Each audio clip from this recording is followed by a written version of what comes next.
ولا تحسبن الذين قتلوا في سبيل الله أمواتا بل أحياء عند ربهم يرزقون فرحين بما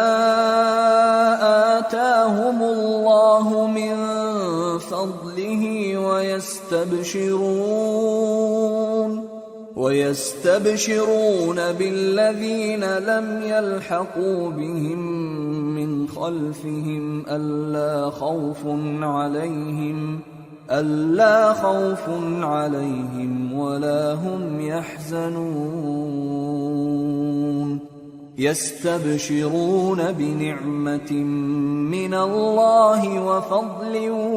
وأن الله لا يضيع أجر المؤمنين۔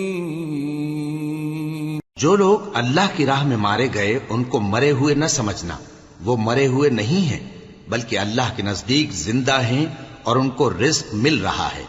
جو کچھ اللہ نے ان کو اپنے فضل سے بخش رکھا ہے اس میں خوش ہیں، اور جو لوگ ان کے پیچھے رہ گئے اور شہید ہو کر ان میں شامل نہیں ہو سکے ان کی نسبت خوشیاں منا رہے ہیں کہ قیامت کے دن ان کو بھی نہ کچھ خوف ہوگا اور نہ وہ غمناک ہوں گے، اور اللہ کے انعامات اور فضل سے خوش ہو رہے ہیں، اور اس سے کہ اللہ مومنوں کا اجر ضائع نہیں کرتا۔